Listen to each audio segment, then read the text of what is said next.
Hello student, class 10th का science का question paper है, half yearly exam 24-25 mid term exam.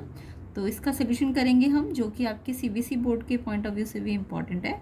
तो अच्छी तरह से प्रैक्टिस कर लेंगे। चलिए इसका सेक्शन ए स्टार्ट करते हैं। एंड प्लेलिस्ट का लिंक आपको डिस्क्रिप्शन में मिलेगा, उसमें और भी मैथ्स के क्वेश्चन पेपर्स और साइंस के क्वेश्चन पेपर्स है, PYQs है, इंपॉर्टेंट है, जो कि आपके एग्ज़ाम के पॉइंट ऑफ व्यू से प्रैक्टिस करने के लिए। तो उन्हें अच्छी तरह से प्रैक्टिस ज़रूर कर लेना। तो चलिए इसका आंसर करते हैं। तो देखिए इसका सेक्शन ए का फर्स्ट क्वेश्चन है, identify the product x obtained in the following chemical reaction. तो यहाँ पे आपको ये केमिकल रिएक्शन गिवन है और इसमें पूछा ये जो एक्स है इस केमिकल रिएक्शन में वो क्या है, उसको आइडेंटिफाई करना है आपको। तो यहाँ पे देखो ये बहुत ही इंपॉर्टेंट केमिकल रिएक्शन होता है, ये आपने पढ़ा भी होगा। तो कैल्शियम कार्बोनेट को हीट किया तो हीट करने पर क्या होता है, वो कार्बन डाइऑक्साइड और एक और में क्या हो जाता है, ब्रेक हो जाता है। वो एक्स क्या है ये आपसे पूछा गया है। तो यहाँ पे कैल्शियम कार्बोनेट को जब भी हीट करते हैं या डिकम्पोजिशन करते हैं उसका, तो आपको पता होगा कैल्शियम ऑक्साइड बनता है। क्या बनता है? कैल्शियम ऑक्साइड बनता है, साथ में CO2 बनता है। तो फर्स्ट क्वेश्चन में अगर हम देखें तो कैल्शियम कार्बोनेट को तो हम क्या कहते हैं, लाइमस्टोन कहते हैं ना, लाइमस्टोन कहते हैं। ठीक है, मार्बल भी कह सकते हो। इसके अलावा एग शेल में भी क्या होती है, कैल्शियम कार्बोनेट होती है। तो कई बार एग शेल पूछ लेते हैं किससे बनी होती है, कैल्शियम कार्बोनेट से। तो इसको हम लाइमस्टोन कहते हैं। और जब लाइमस्टोन को या कैल्शियम कार्बोनेट को हम डिकम्पोज करते हैं, यानी उसको हीट करते हैं, तो हीट करने पे वो कैल्शियम ऑक्साइड और कार्बन डाइऑक्साइड में ब्रेक होती है और ये एक डिकम्पोजिशन रिएक्शन होता है, थर्मल डिकम्पोजिशन। और यहाँ पे ये जो बनता है ये होता है कैल्शियम ऑक्साइड। कैल्शियम ऑक्साइड को हम कहते हैं क्विक लाइम। क्या कहते हैं? Quick lime. तो क्विक लाइम बनता है। एक्स आपको पूछा गया था क्या है, तो ये आपका क्विक लाइम है या कैल्शियम ऑक्साइड है। तो यहाँ पे ऑप्शन में आपको देखो क्विक लाइम है, जिप्सम है, लाइमस्टोन है, प्लास्टर ऑफ पेरिस है। तो लाइमस्टोन तो ये खुद है, तो एक्स क्या है, क्विक लाइम है। तो ए ऑप्शन इसका करेक्ट है, आंसर ए होगा, क्विक लाइम। कैल्शियम ऑक्साइड को क्या कहते हैं हम, क्विक लाइम।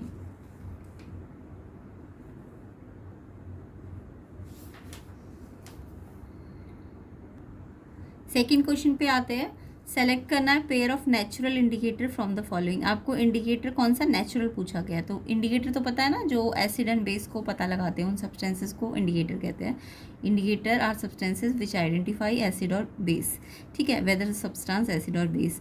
तो कुछ होते हैं नेचुरल और कुछ होते हैं आर्टिफिशियल। तो नेचुरल इंडिकेटर मतलब इसमें अगर मैं कहूँ तो फर्स्ट ऑप्शन को देखूँ तो लिटमस और मिथाइल ऑरेंज। मिथाइल ऑरेंज तो आर्टिफिशियल होता है, मैन मेड होता है, तो ये तो नहीं होगा ऑप्शन। टर्मरिक और लिटमस, देखो टर्मरिक भी नेचुरल है और लिटमस भी नेचुरल, तो ये बी ऑप्शन करेक्ट है इसका। नेचुरल पूछा ना, दोनों नेचुरल होने चाहिए, टर्मरिक और लिटमस। यहाँ पे मिथाइल ऑरेंज आपका मैन मेड होता है, तो ये नहीं ले सकते थे। एंड यहाँ पे फिनफ्थलीन एंड मिथाइल ऑरेंज ये दोनों ही मैन मेड है, आर्टिफिशियल इंडिकेटर्स होते ही। एंड यहाँ भी मिथाइल ऑरेंज के साथ टर्मरिक। मिथाइल ऑरेंज तो आपको मैंने बताया आर्टिफिशियल होता है और टर्मरिक क्या होता है, नेचुरल होता है। तो आपको याद भी रखना है कौन से नेचुरल इंडिकेटर होते हैं और कौन से आर्टिफिशियल होते हैं। तो आपको जस्ट नेचुरल पूछा है तो टर्मरिक और लिटमस, बी ऑप्शन इसका आंसर हो जाएगा। तो ऑप्शन बी इसका आंसर है, टर्मरिक एंड लिटमस। ये क्या होते हैं, नेचुरल इंडिकेटर्स होते हैं। वीडियो को शेयर ज़्यादा से ज़्यादा करना, लाइक भी करना, कम से कम 1000 लाइक का टारगेट रखते हैं। उसके बाद ये क्वेश्चन पेपर आपको पूरा सॉल्व हो जाएगा। ठीक है, नेक्स्ट क्वेश्चन देखते हैं, क्वेश्चन नंबर 3। एंड वीडियो में नए हो तो सब्सक्राइब भी कर लेना चैनल को। तो चलिए स्टार्ट करते हैं क्वेश्चन 3 से। A metal and a non metal that exist in liquid state at the room temperature are respectively. तो ये आपका मेटल नॉन मेटल में पूछा गया है कि एक मेटल बताओ और एक नॉन मेटल बताओ जो लिक्विड स्टेट में होती है। तो आपने मेटल की प्रॉपर्टी पढ़ी होगी, मेटल जनरली सॉलिड होती है, बट एक्सेप्शन होता है कि एक मेटल है जो लिक्विड में पाई जाती है रूम टेम्परेचर पे। और नॉन मेटल में भी ज़्यादातर गैसेज होती है, बट उसमें भी एक्सेप्शन होता है कि उसमें एक मेटल लिक्विड होती है। तो यहाँ पे आपको एक्सेप्शंस लिखने हैं, मेटल और नॉन मेटल जो लिक्विड होती है। अभी मैंने बताया ना, मेटल जनरली कैसी होती है, मेटल जनरली सॉलिड होती है। ठीक है, बट आपको लिक्विड मेटल पूछिए तो ये एक्सेप्शन है मेटल का। लिक्विड मेटल होती है आपकी मर्क्यूरी, इसका सिंबल है Hg, MErCury। ठीक है, ये क्या होती है, ये आपके थर्मोमीटर में जो डलती है ना, वो क्या होती है, मेटल होती है जो कि लिक्विड स्टेट में होती है रूम टेम्परेचर पे। तो जनरली मेटल सॉलिड होती है, बट ये एक्सेप्शन वाली मेटल है जो लिक्विड फॉर्म में पाई जाती है। एंड नॉन मेटल जनरली कैसी होती है, गैसियस होती है, बट कुछ एक नॉन मेटल है जो लिक्विड फॉर्म में भी पाई जाती है, ब्रोमीन। तो यहाँ पे मेटल तो है मर्क्यूरी एंड ब्रोमीन आपकी नॉन मेटल है जो कि लिक्विड स्टेट में पाई जाती है। अदरवाइज ये सॉलिड और गैस होते हैं, ठीक है। ये मेटल सॉलिड होती है और नॉन मेटल गैस होती है, बट एक्सेप्शन में याद रख लेना, लिक्विड मेटल है मर्क्यूरी और लिक्विड नॉन मेटल है आपकी ब्रोमीन। तो आपको पूछा था मेटल और नॉन मेटल जो रूम टेम्परेचर पे लिक्विड हो, तो आपको मैंने बताया ना मर्क्यूरी, देखो पहले मेटल है और बाद में नॉन मेटल, ये भी ध्यान देने वाली बात है क्योंकि देखो ऑप्शन में देखो ये वाला ऑप्शन भी यही बता रहा है ब्रोमीन एंड मर्क्यूरी, और ये वाला ऑप्शन भी मर्क्यूरी एंड ब्रोमीन ही बता रहा है। तो अब आपको देखो यहाँ पे आप क्या कहोगे, ये भी आंसर है, ये भी आंसर, तो ए पे करेक्ट लगा दोगे। तो आप ध्यान से पढ़ो, ये तो नॉन मेटल है और ये मेटल है, आपको पहले मेटल दिया और बाद में नॉन मेटल, तो जो ऑर्डर में आपसे पूछा गया ना उसी ऑर्डर में आप आंसर दो। पहले मेटल है तो मेटल तो मर्क्यूरी है और नॉन मेटल क्या है, ब्रोमीन। तो आंसर वाइज तो ये भी ठीक था, बट क्योंकि यहाँ पहले नॉन मेटल और बाद में मेटल है, जबकि हमसे पहले मेटल पूछा और बाद में नॉन मेटल, तो ऐसे छोटे छोटे चीज़ें भी आपको याद रखनी है ताकि आपके ऑप्शंस गलत ना बने। तो सी ऑप्शन इसका आंसर है, मर्क्यूरी एंड ब्रोमीन। तो इसलिए थर्ड का आंसर सी ऑप्शन होगा, मर्क्यूरी पहले आएगा और ब्रोमीन बाद में, क्योंकि मर्क्यूरी मेटल है और ब्रोमीन क्या है, नॉन मेटल है। तो मर्क्यूरी पहले आना चाहिए, ब्रोमीन बाद में, क्योंकि पहले मेटल है और बाद में नॉन मेटल है। तो ये ऑर्डर बहुत ध्यान रखना, ठीक है। नेक्स्ट क्वेश्चन पे आते हैं, क्वेश्चन नंबर 4 पे।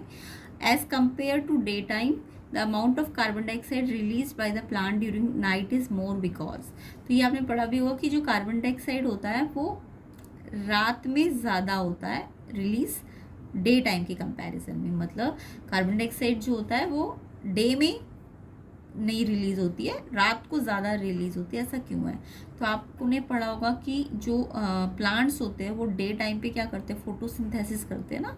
तो फोटोसिंथेसिस में वो क्या यूज़ करते हैं, कार्बन डाइऑक्साइड यूज़ करते हैं, एब्जॉर्ब करते हैं। तो डे टाइम में वो कार्बन डाइऑक्साइड को एब्जॉर्ब कर रहे होते हैं, जबकि रात को वो फोटोसिंथेसिस नहीं करते, तो उस टाइम पे वो कार्बन डाइऑक्साइड रिलीज कर रहे होते हैं। तो इसका मेन रीज़न है कि प्लांट्स क्या करते हैं, डे टाइम पे फोटोसिंथेसिस करते हैं, इसलिए वो कार्बन डाइऑक्साइड डे टाइम पे एब्जॉर्ब कर रहे होते हैं, ना कि रिलीज। तो वो रिलीज कब कर रहे होते हैं, वो रिलीज रात को कर रहे होते हैं, ठीक है। तो यहाँ पे इसका पूछा था रीज़न, तो रीज़न तो मैंने बता ही दिया कि डे टाइम पे वो क्या करते हैं, फोटोसिंथेसिस करते हैं, जिसमें वो कार्बन डाइऑक्साइड को यूज़ कर रहे होते हैं। तो यहाँ ये वाला ऑप्शन तो गलत है इसका, it is stored in the leave of plant during day time. No, day time में ये यूज़ हो रही होती है, प्लांट्स इसे यूज़ कर रहे होते हैं। Plants do not respire during day time, में वो रेस्पायर नहीं करते, ये भी गलत है। थर्ड ऑप्शन है, it is not produce during day time, during day time ये प्रोड्यूस नहीं होती है, तो ये भी सही नहीं है इसका reason. Major amount of carbon dioxide produce is used up for photosynthesis during day time. क्योंकि डे टाइम पे ज़्यादातर कार्बन डाइऑक्साइड क्या हो जाती है, वो यूज अप हो जाती है फोटोसिंथेसिस में। तो ये इसका करेक्ट रीज़न है, तो डी ऑप्शन इसका आंसर हो जाएगा, ऑप्शन डी। ये ऑप्शन सी नहीं है इसका आंसर, ऑप्शन डी है। ये जिस बच्चे का पेपर है उसने लगाया टिक, तो ऑप्शन डी इसका करेक्ट आंसर है, ऑप्शन डी। तो इसका कॉज मैंने पहले ही बता दिया था आपको कि डे टाइम पे क्या होता है, वो फोटोसिंथेसिस करते हैं, जिस कारण से वो कार्बन डाइऑक्साइड को यूज़ कर रहे होते हैं डे टाइम पे, इसलिए वो लेस कार्बन डाइऑक्साइड रिलीज करते हैं। रात को वो फोटोसिंथेसिस नहीं करते, तो वो रात को ज़्यादा कार्बन डाइऑक्साइड रिलीज करते हैं। तो डी ऑप्शन इसका आंसर है क्वेश्चन 4 का। नेक्स्ट क्वेश्चन पे आते हैं। नेक्स्ट क्वेश्चन है आपका, the number of chromosomes in parents and offsprings of a particular species undergoing sexual reproduction remain constant due to. तो यहाँ पे आपको पूछा गया नंबर ऑफ क्रोमोसोम और पेरेंट्स के और ऑफस्प्रिंग जो उनके चाइल्ड होते हैं उन किसी भी पर्टिकुलर स्पीसीज में अगर सेक्सुअल रिप्रोडक्शन है तो वो कांस्टेंट रहते हैं। रीज़न क्या है इसके पीछे? तो इसका रीज़न है आपका इसका रीज़न है halving of chromosome at the time of gamete formation. D option इसका आंसर है। ये जो ऑप्शंस लगे हुए वो करेक्ट आंसर नहीं, जो मैं बता रही हूँ वो करेक्ट है, ठीक है। तो डी ऑप्शन इसका आंसर है, क्योंकि हाफ हो जाते हैं क्रोमोसोम ड्यूरिंग गैमेट फॉर्मेशन, ठीक है। तो इसका आंसर डी ऑप्शन है। नेक्स्ट क्वेश्चन देखिए आपका हार्ट का डायग्राम है, तो हार्ट में आपको डायग्राम से इसकी वर्किंग आनी चाहिए। तो यहाँ पे अगर हम बोले कि ये कौन सा करेक्ट है, इस फिगर से रिलेटेड कौन सा करेक्ट है, तो यहाँ पे करेक्ट ऑप्शन पूछा गया है। तो फर्स्ट है यहाँ पे क्यू एंड आर जो है, क्यू एंड आर जो लेवल है ये ब्लड लेके जा रहे हैं लो ऑक्सीजन कंसनट्रेशन का। एंड सेकंड बोला the part level as P Q R, ये ब्लड ले जा रहे हैं लो ऑक्सीजन, यानी तीनों ही लो ऑक्सीजन कंसनट्रेशन लेके जा रहे हैं। या फिर blood flow out of the heart through blood vessel, Q से फ्लो आउट हो रहा है जब वेंट्रिकल कॉन्ट्रैक्ट करता है, और या फिर the blood is flowing out of the heart through blood vessel क्यू व्हेन आर्टरिया कॉन्ट्रैक्ट। तो इसका जो इन्होंने पूछा कौन कौन से करेक्ट स्टेटमेंट है, तो यहाँ पे आपके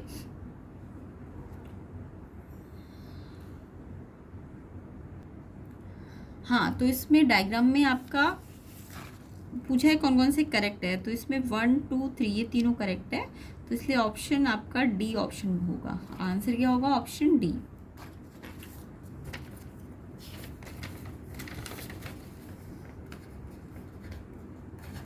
नेक्स्ट क्वेश्चन देखेंगे। नेक्स्ट क्वेश्चन है आपका, नेक्स्ट क्वेश्चन है seeds are called product of sexual reproduction because they. तो सीड्स जो होते हैं वो सेक्सुअल रिप्रोडक्शन के प्रोडक्ट्स होते हैं। क्यों होते हैं? क्योंकि वो क्या करते हैं, they are form by fusion of gametes, या survive for a longer period, या फिर form by the fusion of pollen tubes, या give rise to new plants. तो इसका आंसर करेक्ट होगा। क्यों सीड्स को हम प्रोडक्ट कहते हैं? तो इसका आंसर है आपका because they are form by the fusion of gametes. ठीक है, तो यहाँ पे ए ऑप्शन इसका आंसर है 7th क्वेश्चन का। ठीक है, they are form by fusion of gametes.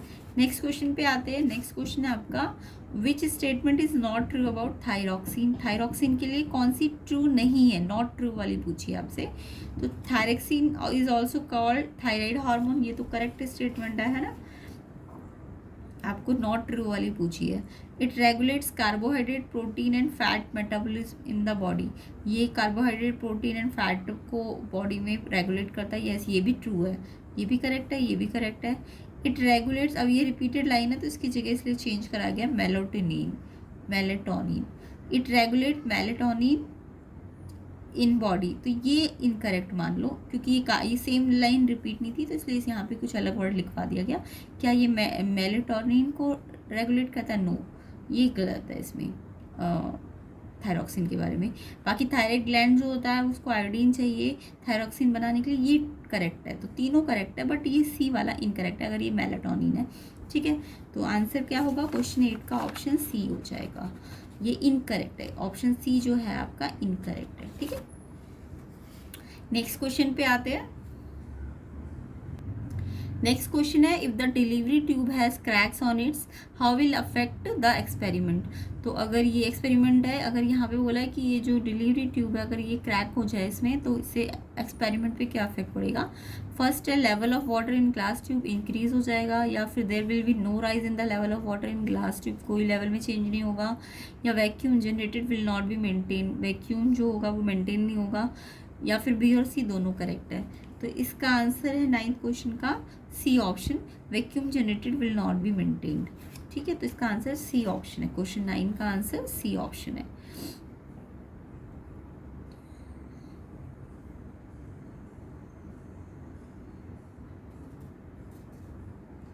तो इंक्रीज तो बिल्कुल नहीं होगा, क्रैक हो जाएंगे। और ये बोला कोई राइज नहीं होगा, no rise in the level of water, ये भी आपका अफेक्ट नहीं आएगा, ये अफेक्ट आएगा। Vacuum generator will not be maintained, vacuum maintain नहीं हो पाएगा। तो सी ऑप्शन इसका करेक्ट आंसर है। नेक्स्ट क्वेश्चन देखते हैं, ये आपका ये भी बायो में से। Why do we put glycerin on the slide before mounting of the leaf peel. तो हमको ग्लिसरीन क्यों रखना चाहिए स्लाइड पे जब हम leaf peel before mounting of the leaf peel. तो इसका करेक्ट आंसर है आपका फर्स्ट ऑप्शन है, टू गेट मोर क्लैरिटी, या to preserve the slide for longer time, या to give colour to the slide, या to avoid drying of the cell. तो यहाँ पे करेक्ट आंसर है to avoid drying of the cell. तो question 10 का answer D है कि उसको सेल को ड्राई होने से बचाने के लिए हम उस पर क्या करते हैं, ग्लिसरीन रखते हैं। ठीक है, तो इसका आंसर डी ऑप्शन है। क्या आंसर है? Option D. तो जो लगे हुए वो आंसर नहीं है, जो मैं बता रही हूँ वो आंसर है। यहाँ सी है और यहाँ पे डी है। चलिए नेक्स्ट क्वेश्चन पे आते हैं।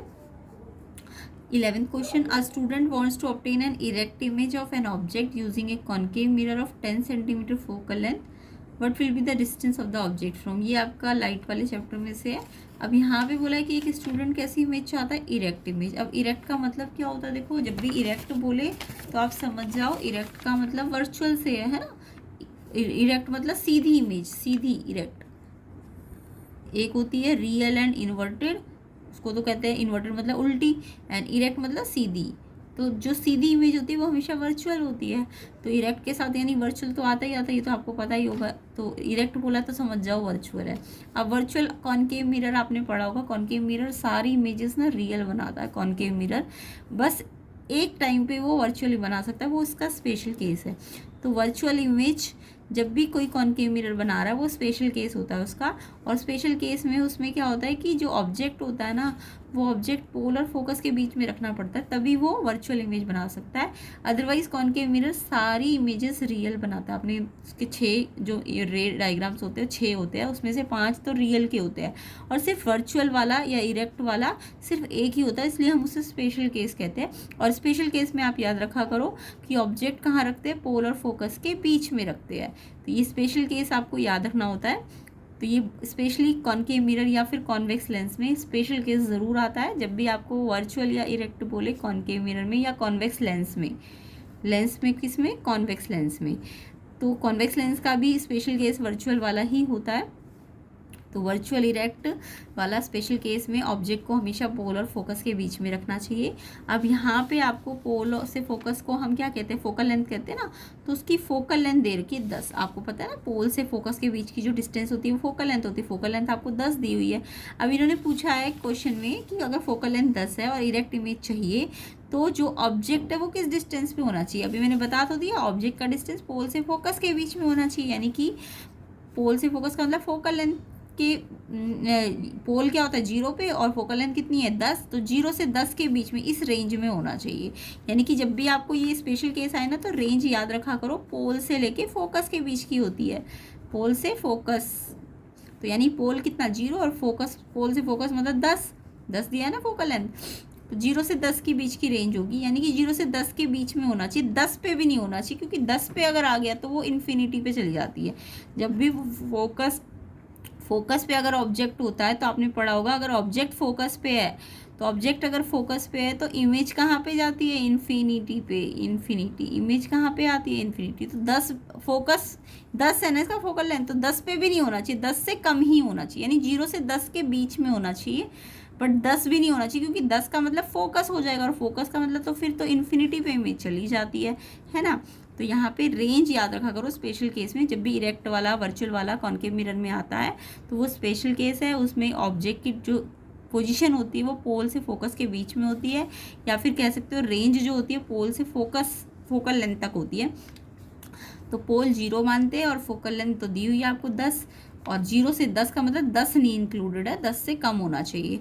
तो यहाँ पे ऑप्शन में एक ऑप्शन है लेस देन 10 होना चाहिए, 10 होना चाहिए, 10 से 20 होना चाहिए, या मोर देन 20। तो मैंने आपको बताया ना 10 पे भी नहीं होना चाहिए, क्योंकि 10 का मतलब तो फोकस हो जाएगा, 10 कहाँ पे फोकस, और फोकस का मतलब तो इन्फिनिटी पे चली जाएगी इमेज, जबकि मेरे को इन्फिनिटी पे तो पता है ना रियल इमेज मिलती है। इन्फिनिटी पे कैसी इमेज मिलती है, रियल। तो हमको रियल थोड़ा चाहिए, हमको तो इरेक्ट चाहिए। इरेक्ट का मतलब वर्चुअल से होता है, ठीक है। तो जब भी वर्चुअल इरेक्ट आए याद रखना कॉनकेव में, मिरर में या फिर कॉन्वेक्स लेंस में, तो वो स्पेशल केस है। स्पेशल केस में जो रेंज होती है वो पोल से फोकस के बीच में होती है, या फिर लेंस में बोले तो ऑप्टिकल सेंटर से फोकल लेंथ तक, ठीक है। ऑप्टिकल सेंटर यानी 0 से वही फोकल लेंथ होती है, ठीक है। तो कॉन्वेक्स लेंस का भी स्पेशल केस यही बनता है, वर्चुअल इरेक्ट वाला, और कॉनकेव मिरर का भी।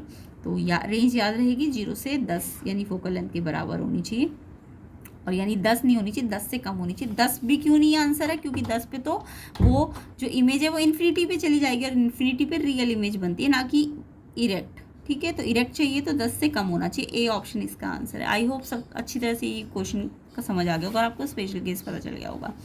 तो इसका आंसर ऑप्शन ए हुआ, लेस देन 10 सेंटीमीटर। तो कमेंट करके ज़रूर बताना कि आपको ये क्वेश्चन अच्छी तरह से समझ आया कि नहीं आया। स्पेशल केस सबको याद रखना होता है, उसका इवन उसका रे डायग्राम भी आपको अच्छी तरह से आना चाहिए स्पेशल केस का, ठीक है। इससे प्रीवियस वाली वीडियोस को भी जरूर देखना साइंस की, उसमें मैंने रे डायग्राम समझाए हैं अच्छी तरीके से। तो प्लेलिस्ट में मैंने लिंक डाला हुआ है सारी PYQs का, प्लेलिस्ट की वीडियोस को ज़रूर चेक कर लेना। CBSE बोर्ड के लिए बहुत इंपॉर्टेंट है, उसको सिर्फ देखना नहीं है, आपको समझ के कर करके खुद करना है, नोटबुक और पेन लेके, ठीक है। एंड प्लेलिस्ट की वीडियोस को बार बार कहती हूँ मैं, इसको उनको अच्छी तरह से क्या करो, अगर आप उनको अच्छी तरह से प्रिपेयर कर लोगे तो आपके मतलब 5 से 6 क्वेश्चन पेपर भी अगर आपने उसमें से प्रिपेयर कर लिए तो आपके मतलब सीबीएसई बोर्ड, ये जो प्री बोर्ड्स या मिड टर्म जो भी है ना, वो मतलब बहुत डिटेल में कंसेप्ट के साथ क्वेश्चन समझाए गए हैं। तो आपको क्वेश्चन के साथ साथ जो एक्स्ट्रा नॉलेज है, एक्स्ट्रा कंसेप्ट है, वो भी उसी में समझ आ जाएगा। एक तरह से वन शॉट ही है ये, आपके जितने भी 6-7 क्वेश्चन पेपर्स हैं उनमें सारे मतलब जो भी साइंस के, फिजिक्स, केमिस्ट्री खासकर, उसको विद कॉन्सेप्ट एंड डिटेल के साथ समझाया गया। तो आप प्लेलिस्ट को ज़रूर चेक करना और इसको भी अच्छी तरह से देखिए, समझिए एंड कमेंट करके ज़रूर बताना कि ये स्पेशल केस आपको समझ आया कि नहीं आया, रेंज समझ आई कि नहीं आई। एंड वीडियो में नए हो तो, चैनल में नए हो तो सब्सक्राइब ज़रूर कीजिए चैनल को। कम से कम 1000 लाइक्स का टारगेट रखते हैं ताकि हम इस क्वेश्चन पेपर को जल्दी से जल्दी कंप्लीट करें। तो अभी स्टार्ट करते हैं नया क्वेश्चन। तो चलिए, नेक्स्ट क्वेश्चन है आपका क्वेश्चन 11 हो गया, इसका आंसर लेस देन 10 है। 12th क्वेश्चन पे आते हैं। Consider the indices of refraction glass 1.5 to air. Glass का आपको रिफ्रैक्टिव इंडेक्स दिया 1.52, ध्यान से पढ़ो। ग्लास का दिया 1.52, एयर का दिया 1.003, वाटर का दिया 1.33। और आपको फिर रिफ्रैक्शन के बेसिस पे पूछा है कि इनकी स्पीड को ना आपको डिक्रीजिंग ऑर्डर पे लगाना है। तो स्पीड को डिक्रीजिंग ऑर्डर पे लगाना है। अब आपको रिफ्रैक्शन का मतलब समझ में आता होगा। रिफ्रैक्शन का मतलब क्या होता है, लाइट ना बैंड हो जाती है। लाइट क्या हो जाती है, बैंड हो जाती है। कब, जब ये पास होती है किसी ट्रांसपेरेंट मीडियम से, ट्रांसपेरेंट मीडियम से, ठीक है, उसको हम रिफ्रैक्शन कहते हैं।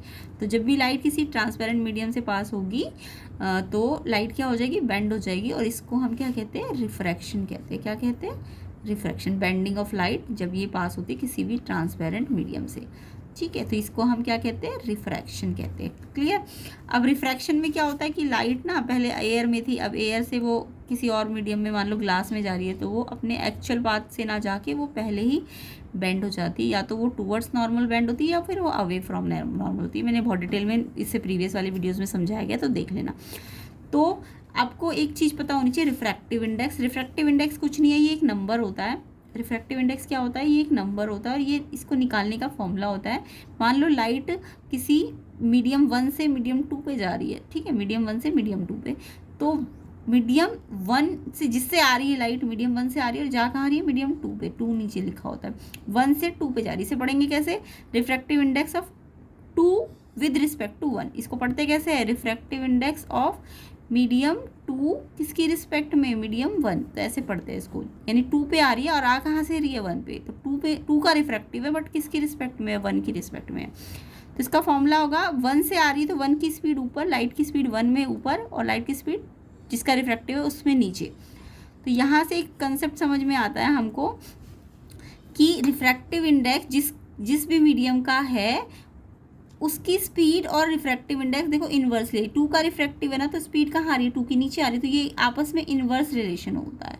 रिफ्रैक्टिव इंडेक्स और स्पीड जो होती है वो इन्वर्स रिलेशनशिप होता है। उसका क्या होता है, इन्वर्स रिलेशनशिप होता है। रिफ्रैक्टिव इंडेक्स का स्पीड के साथ इन्वर्स रिलेशन होता है, यानी जितना ज़्यादा रिफ्रैक्टिव स्पीड उतनी कम होती है।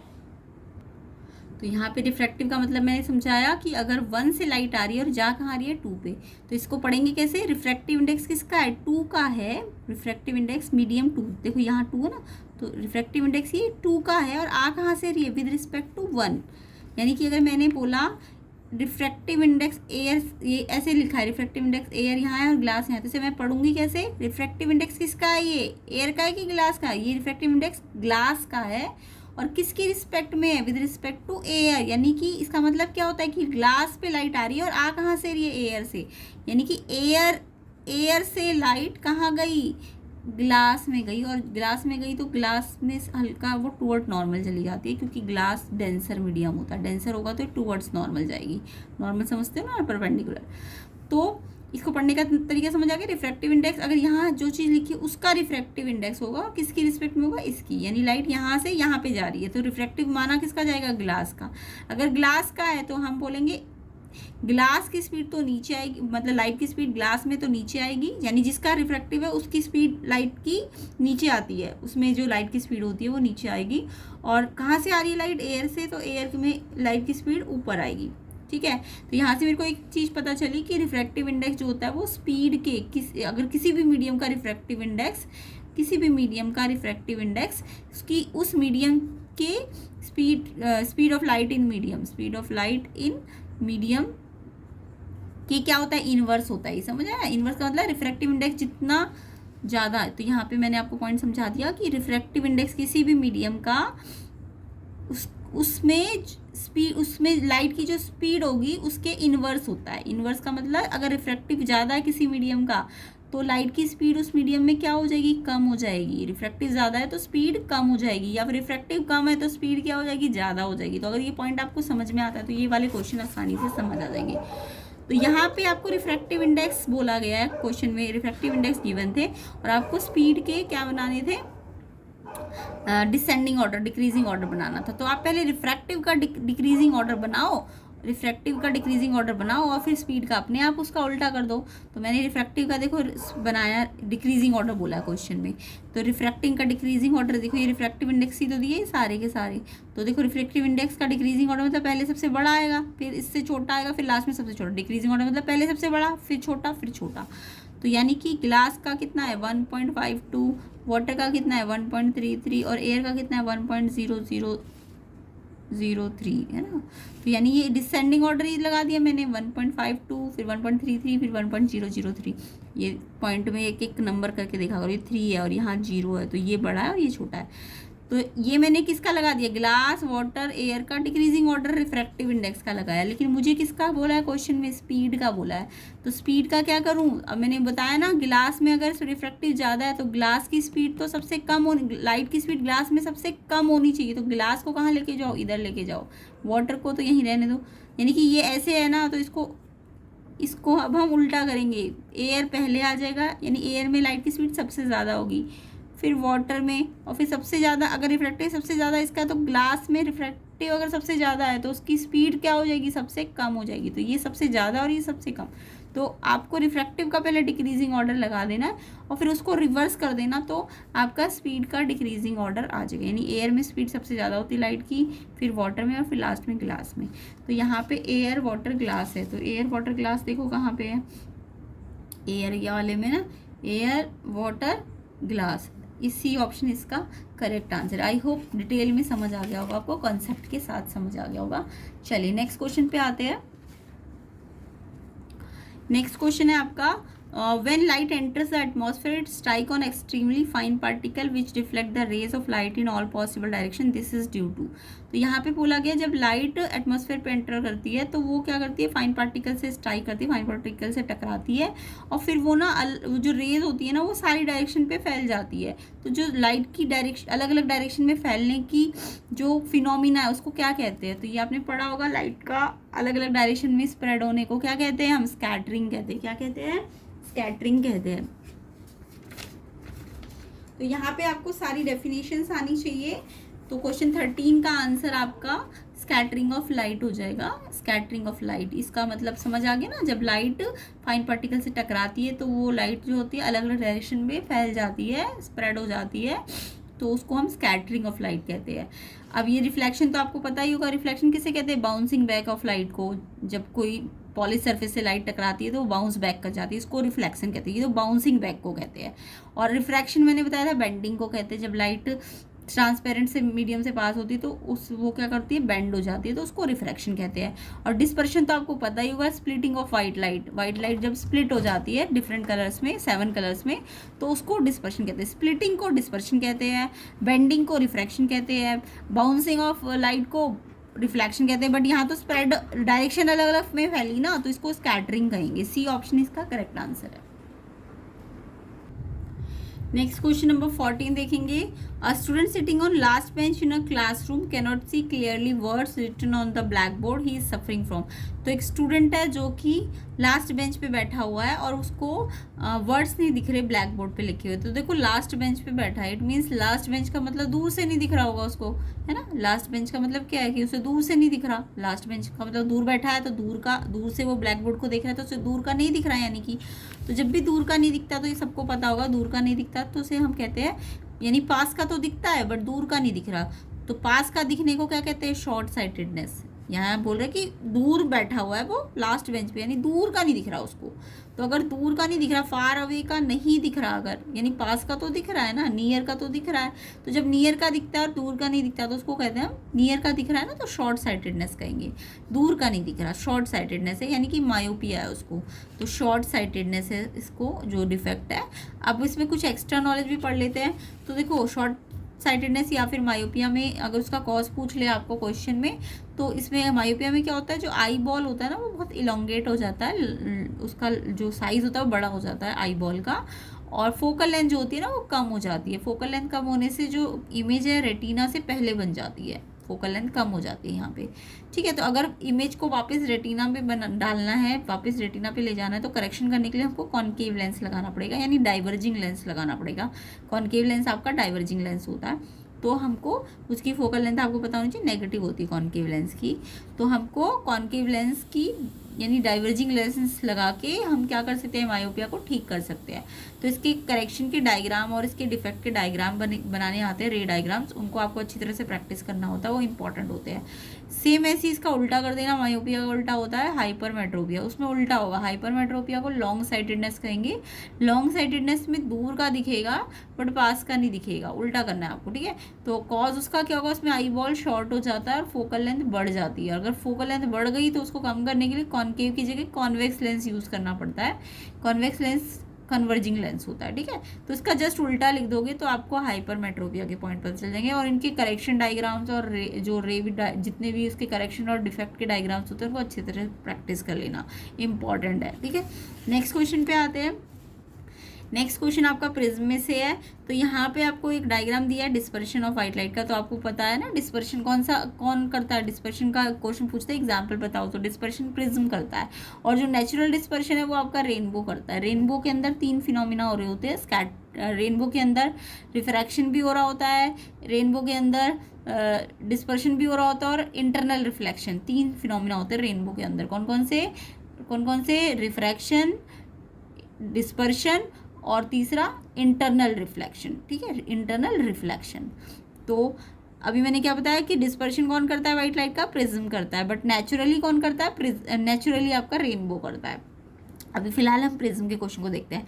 तो प्रिज्म में आपको ये डायग्राम बनाने को पेपर में आता है कि ये आपका ना प्रिज्म में डिस्पर्शन शो करो। तो प्रिज्म में देखो लाइट पहले इंसिडेंट हुई, अब वो इंसिडेंट करके जानी सीधा चाहिए थी, लेकिन प्रिज्म क्योंकि 3D है, वो अंदर उसके लेंस है, तो वो ग्लास है अंदर, तो ग्लास क्या करेगा, अंदर जो एक्चुअल पाथ है उसको हल्का सा क्या कर देगा, मोड़ देगा ना, बेंड कर देगा, तो इस पाथ में ना जाके वो बेंड हो जाएगा।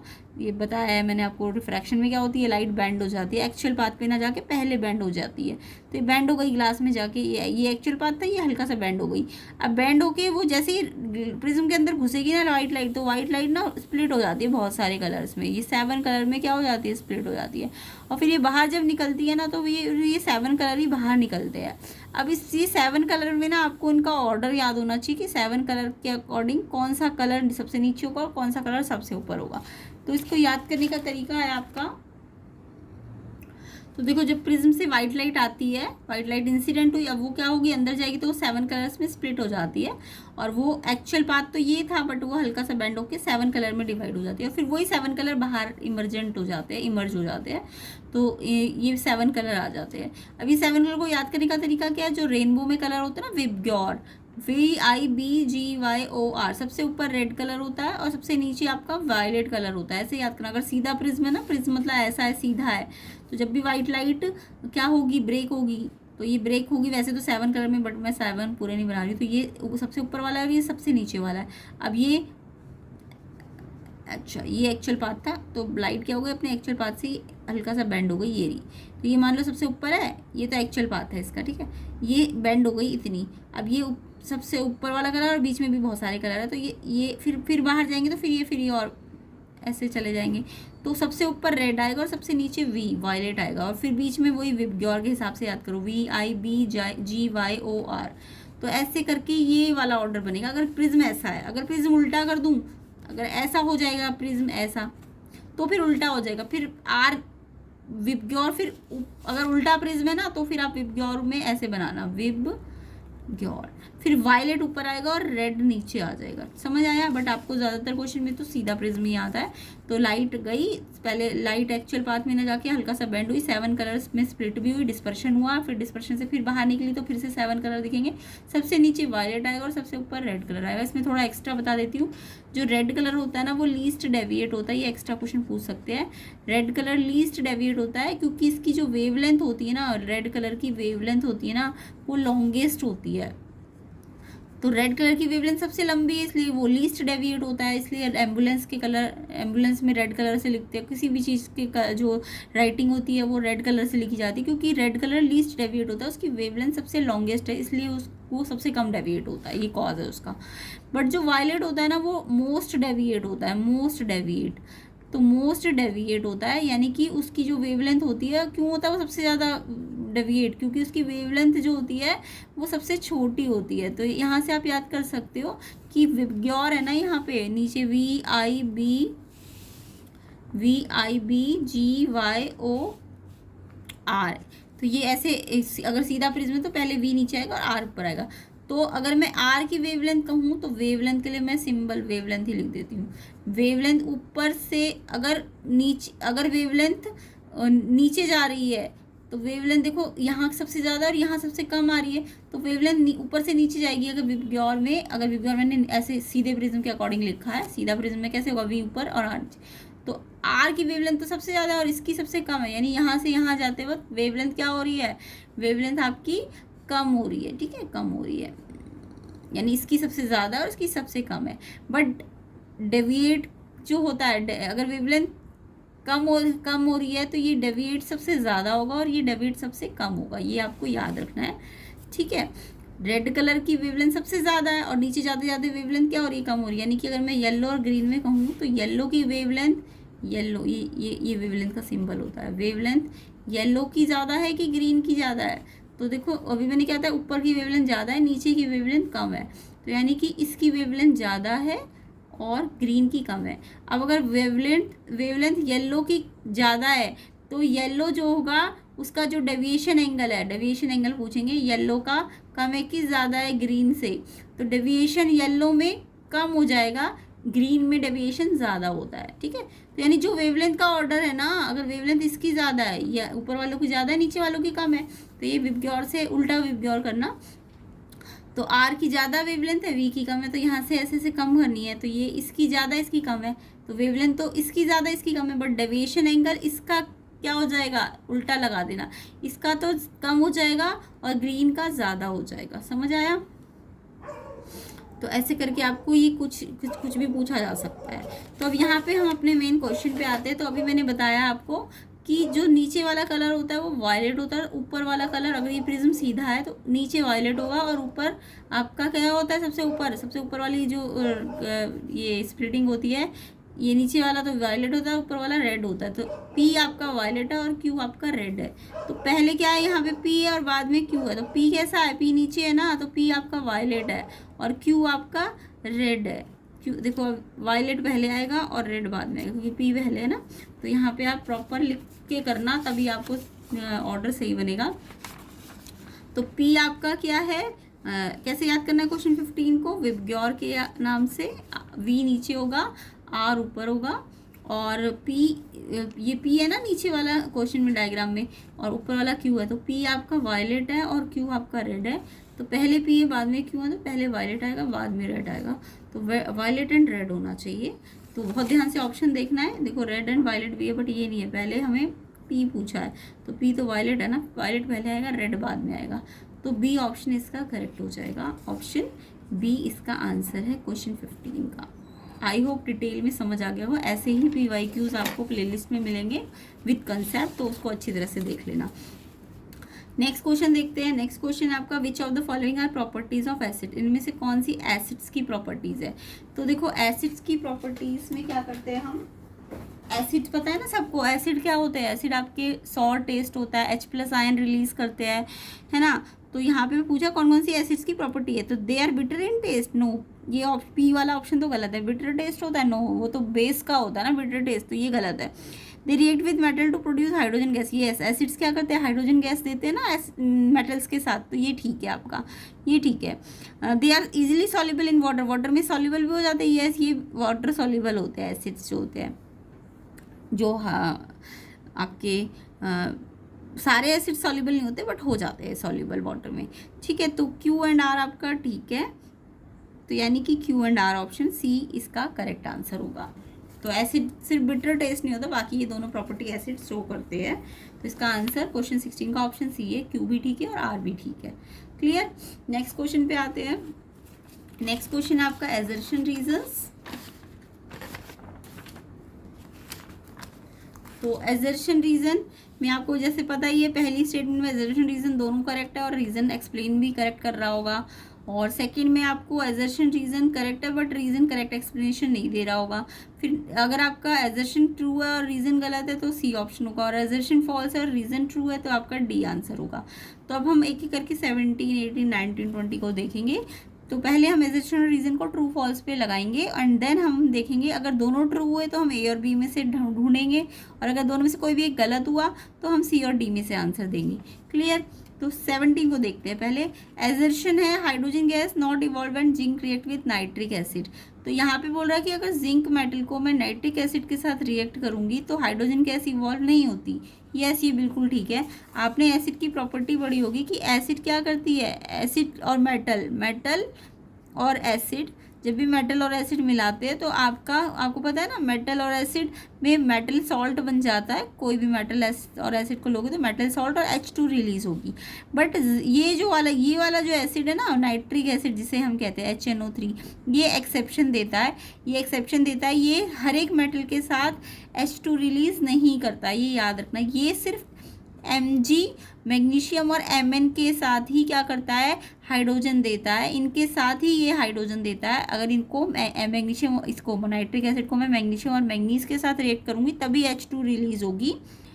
बाकी मेटल की एसिड के साथ प्रॉपर्टी तो होती है कि मेटल सॉल्ट और H2 रिलीज होती है, बट नाइट्रिक एसिड एक्सेप्शन है।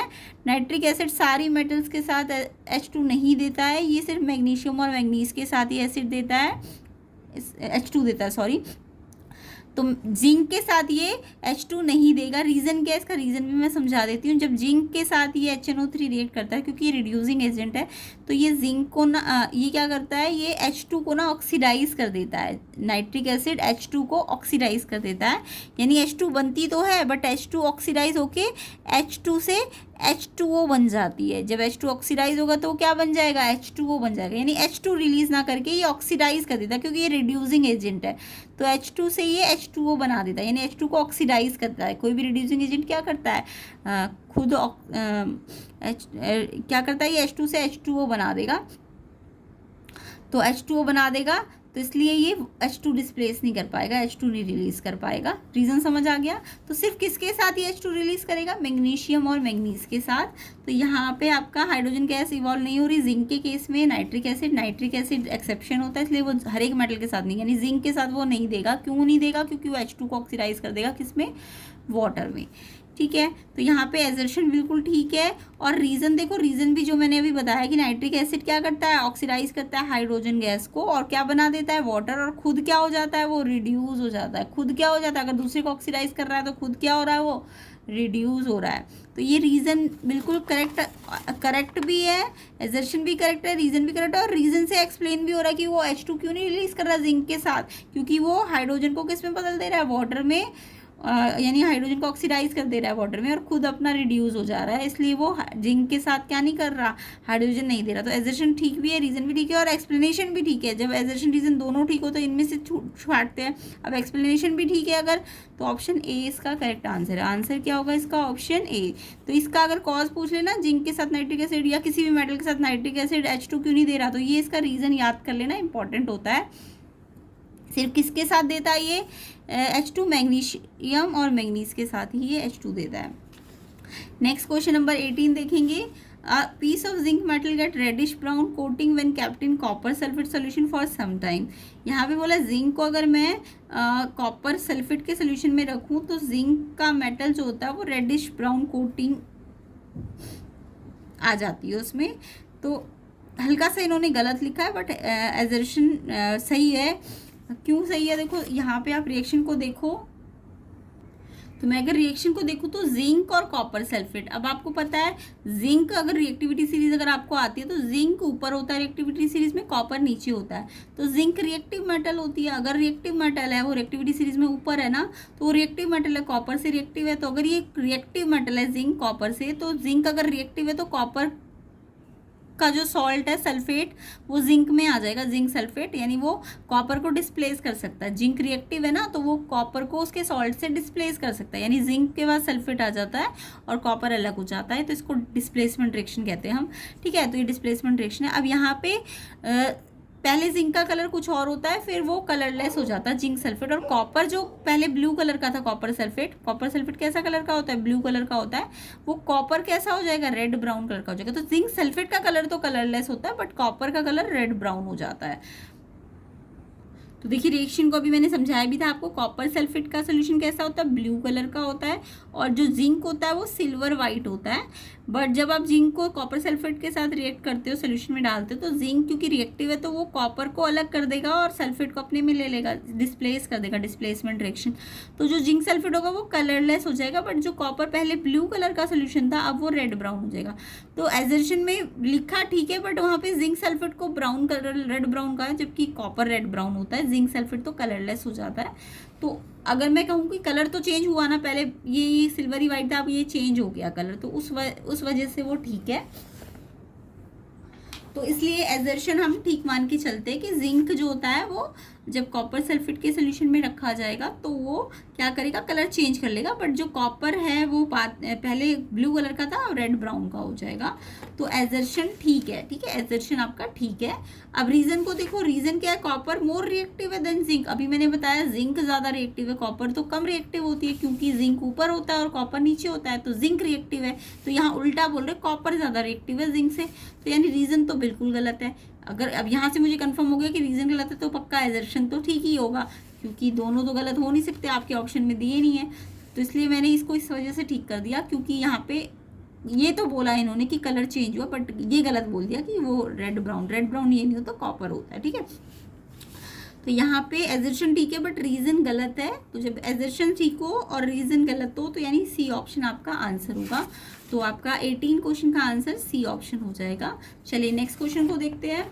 नेक्स्ट क्वेश्चन है आपका, एजर्शन है probability of survival of an organism produce through sexual reproduction.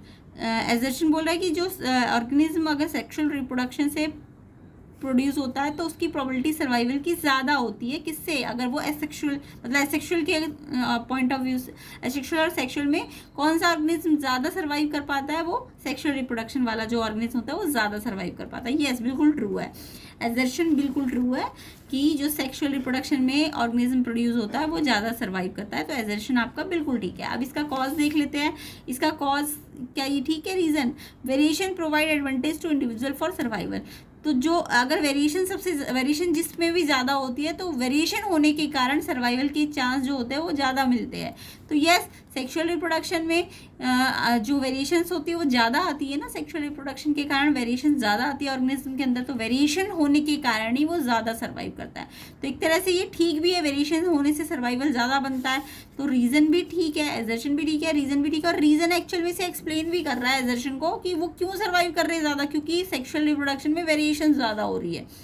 तो इसलिए रीज़न ठीक भी है और एक्सप्लेनेशन भी ठीक है, इसलिए ऑप्शन ए इसका आंसर है। चलिए नेक्स्ट क्वेश्चन को देखते हैं। नेक्स्ट क्वेश्चन है, एजर्शन रीजन ये, the stars twinkle in night but the planets do not twinkles. जो स्टार्स होते हैं वो ट्विंकल करते हैं नाइट में, बट प्लैनेट्स नहीं करते। ये आपने पढ़ा भी होगा, स्टार्स ट्विंकल क्यों करते हैं, एटमॉस्फेरिक रिफ्रैक्शन के कारण। ये इसका अगर 1 मार्क्स क्वेश्चन है, स्टार्स ट्विंकल क्यों करते हैं, तो एटमॉस्फेरिक रिफ्रैक्शन के कारण, क्योंकि एटमॉस्फेयर में अलग अलग लेयर्स होती है, डेंसिटी अलग होती है, जिसके कारण लाइट की बेंडिंग अमाउंट क्या हो जाता है, चेंज होता रहता है। तो लाइट का बेंडिंग अमाउंट ज़्यादा चेंज होता है, और स्टार्स होते हैं बहुत फार अवे होते हैं, वो पॉइंट साइज होते हैं, तो वो वेरिएशंस मतलब बहुत ज़्यादा चेंज होती है और लाइट की जो अमाउंट होती है, तो इस कारण से वो ट्विंकलिंग करते होते हैं, ठीक है। बट प्लैनेट्स क्योंकि बहुत सारे पॉइंट ऑफ मासेस को जोड़ के बनते हैं, तो यहाँ पे और ये ज़्यादा दूर भी नहीं होते स्टार्स के कंपैरिजन में, तो यानी कि यहाँ पे ट्विंकलिंग नहीं होगी, क्योंकि एटमॉस्फेरिक रिफ्रैक्शन ओवरऑल सम जो होगा उसका 0 हो जाता है, ठीक है। बट यहाँ पे क्योंकि छोटे छोटे पॉइंट साइज है, इसलिए एटमॉस्फेरिक रिफ्रैक्शन दिखाई देता है, जिसके कारण वो ट्विंकलिंग होते हैं। तो एजर्शन बिल्कुल ठीक है कि स्टार्स ट्विंकल करते हैं बट प्लैनेट्स नहीं करते। रीजन देखते हैं। रीजन है आपका, the stars are much bigger in size in the planet. Stars जो होते हैं उनका साइज प्लैनेट के कंपैरिजन में बहुत बड़ा होता है। यस, ये भी ठीक है, क्योंकि स्टार्स लाइक सन और भी बहुत बड़े बड़े स्टार्स होते हैं जो प्लैनेट से भी बड़े होते हैं, तो स्टार्स का साइज जो होता है ज़्यादा होता है। ये रीज़न भी ठीक है। दूर भी होते हैं स्टार्स, साइज में भी बड़े होते हैं, तो रीज़न भी ठीक है, एजर्शन भी ठीक है, रीज़न भी ठीक है। बट स्टार्स का साइज बड़ा होता है, इससे इसका कोई लेना देना नहीं। ट्विंकलिंग करते हैं, ट्विंकलिंग का कॉज तो मैंने बताया ना, एटमॉस्फेरिक रिफ्रैक्शन के कारण वो ट्विंकलिंग करते हैं। वो पॉइंट साइज के होते हैं, वो बहुत दूर होते हैं, इसलिए वो ट्विंकलिंग करते हैं एटमॉस्फेरिक रिफ्रैक्शन के कारण। बट यहाँ इन्होंने सिर्फ स्टेटमेंट वाइज तो ठीक बोला है, बट इसका रीजन एक्चुअल में ठीक नहीं दिया है, तो ऑप्शन बी इसका आंसर हो जाएगा क्वेश्चन 20 का। तो आई होप ये सारे क्वेश्चन विद कंसेप्ट आपको समझ आ रहे होंगे। नेक्स्ट पार्ट में हम इसके सेक्शन बी को कंप्लीट कर लेंगे। सेक्शन बी कि ये सारे क्वेश्चंस को हम कंप्लीट करेंगे। इसके बाद सेक्शन सी के क्वेश्चंस को हम डिटेल में समझेंगे कंसेप्ट के साथ। कंसेप्ट के साथ आप समझ लोगे ना, एक तरह से वन शॉट ही हो जाएगा आपका। कम से कम 5 to 6 क्वेश्चन पेपर के वन शॉट्स आपको PYQ से ही मिल जाएंगे। खासकर मैं क्वेश्चंस के साथ साथ आपको कंसेप्ट भी समझाती जाऊंगी, डिटेल सोल्यूशन होगा।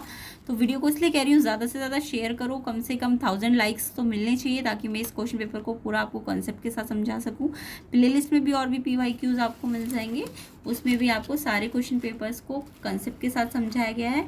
तो आपके CBSE बोर्ड और फाइनल एग्जाम या फिर मिड टर्म एग्जाम में जो भी है आपके मतलब डिटेल में कंसेप्ट समझ आ जाएंगे। तो प्लेलिस्ट को ज़रूर कर लेना, इंपॉर्टेंट होती है, मैं बार बार कहती हूँ। तो प्लेलिस्ट को आप ज़रूर चेक कर लेना। तो ये आपको सेक्शन ई है इसका, ये भी आपको नेक्स्ट पार्ट में मिलेगा। तो वीडियो को ज़्यादा से ज़्यादा शेयर करो, ज़्यादा से ज़्यादा लाइक करो, कम से कम 1000 लाइक, ताकि क्वेश्चन पेपर आपको जल्दी से जल्दी सॉल्व हो जाए।